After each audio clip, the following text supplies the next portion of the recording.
Hey music lovers, welcome to the channel. Thanks for dropping by. I am in sunny Florida this time around. I am in West Palm Beach, checking out my brother playing in a baseball tournament, and of course checking out some beach.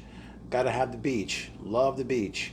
So I'm pretty much burned to a crisp in case you can't tell. So I'm kind of chilling for right now, and I really wasn't intending on making a video on this topic, but it seems like over the past couple of weeks, there's been a lot of headlines coming in that have just been, unbelievable. A lot of these old time rock and roll guys are, they've already, for the most part, a lot of them have already hit 70 and going beyond. And we've got shows that are getting canceled and postponed because of procedures or flat out these guys just can't sing. I mean, look, we had Roger Daltrey of The Who. The Who had to postpone some shows because Roger Daltrey actually lost his voice. And this is something that Roger's been talking about lately, is that one of these days coming soon, that he's like 75 years old now or close to it. How much longer can he go singing the way that he does? He's not a crooner. He's not like, Frank Sinatra and these older guys like Tony Bennett who, they keep themselves in good shape. They can get by. But you got, someone like Roger Daltrey who is just, ripping through some great classic rock of our time. How long can you do that? Can you do that at 80 years old? Roger has said there's going to come a point where his voice is going to give out. Now we've got shows that have been postponed because he can't sing. We've also had the same kind of thing happen with Steven Tyler of Aerosmith. They've had to postpone some shows because Steven lost his voice. So I got some advice for these old timers, okay? This is what you got to do. If you can't sing, don't worry about it. Go see my buddy. Go see Stanley. That's right, Paul Stanley of Kiss. He can't sing either, but he does it. So what's your excuse? All you got to do is just roll some tape, all right? Lip sync. That's what Paul Stanley does. And, look, Kiss not making it to any shows is not because of Paul, all right? Just because he can't sing doesn't stop Kiss from going on a 3-year tour. No, only Gene Simmons. He actually had to go for a procedure recently that did postpone some Kiss shows.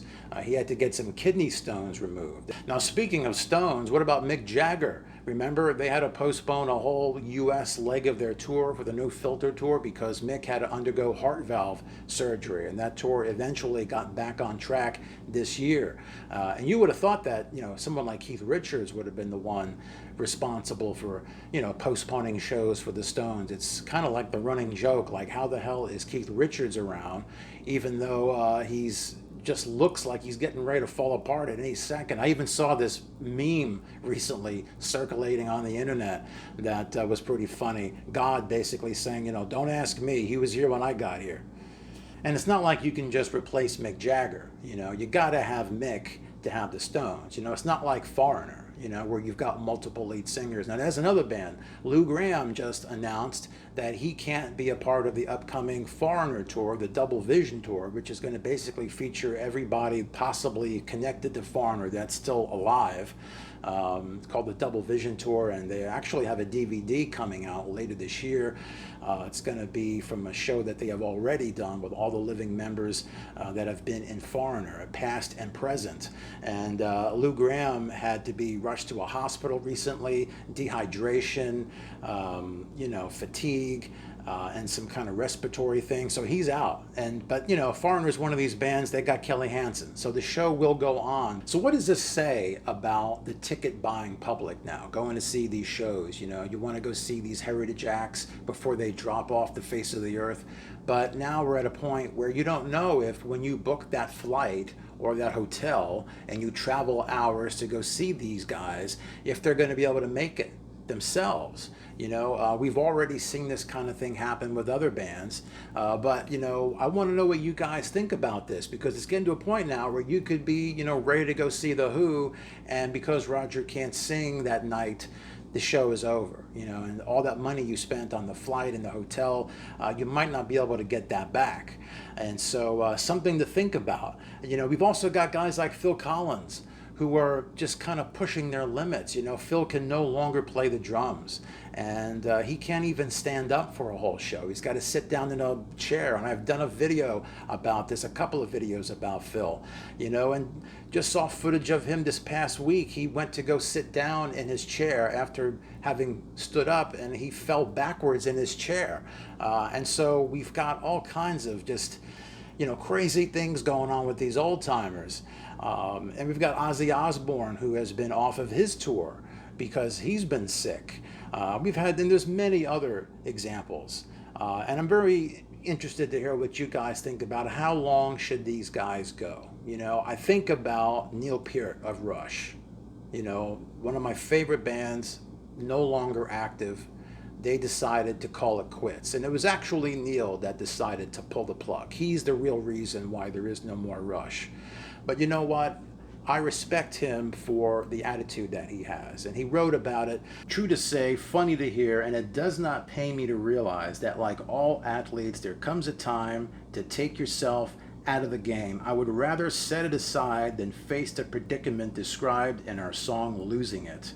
So here we have basically Neil talking about how he sees himself as like an athlete. You know, he puts a lot into his performances. They're grueling. On that last tour with Rush, he was in so much pain after these shows. And, you know, he was, keep in mind, riding a motorcycle in between shows, hundreds of miles. He had a driver with him who, by the time they got to the venue for the show, the driver that he had been with was exhausted. And he's like, I can't believe that Neil is going to go on and do a 3-hour show. You know, Neil is he was a true athlete, and he didn't want to go out there unless he was at the top of his game. And he could feel on that last tour that things were starting to slip, and he thought that was a perfect time to call it quits.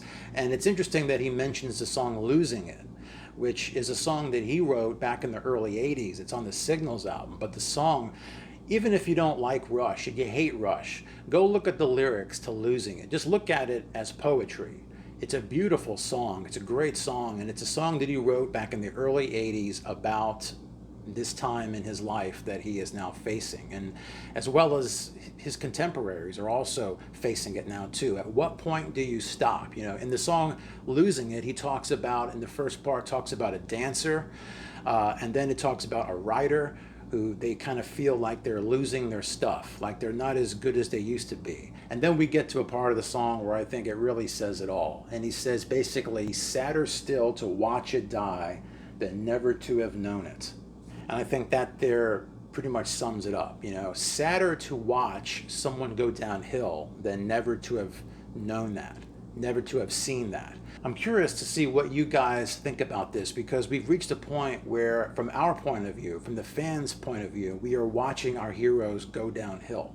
You know, they are deteriorating in front of our eyes in public. What do you think about that? You know, from the artist's point of view, they just want to keep doing what they do.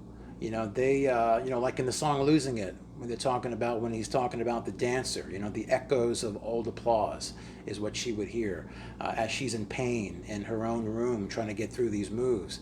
And it reminds me of, you know, what a lot of these artists are going through. You know, they're used to the adulation, they're used to the fans and the praise and the energy, and it's almost like a drug, having people cheer you on and be happy for you and sing along, and it's something that's very, very hard to give up. At what point do you do it? And at what point do we as fans say, you know what, I'm not going to put my money on going to see these guys, I love them, but they may not make it.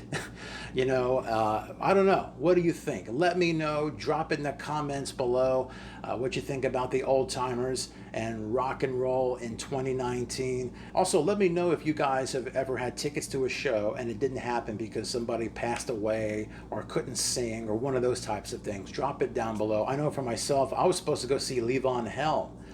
He was the drummer and singer in the band.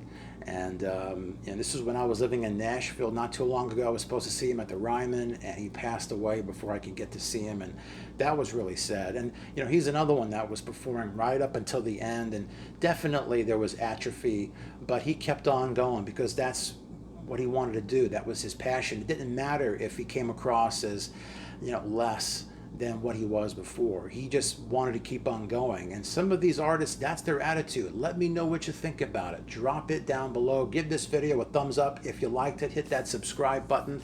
I've got tributes coming to Eddie Money, Rick Ocasek of the Cars, and also got a video about Yes, and so much more. It is on the way, so check it out. All right, see you guys soon, and hopefully I won't burn up too much more. All right, take care.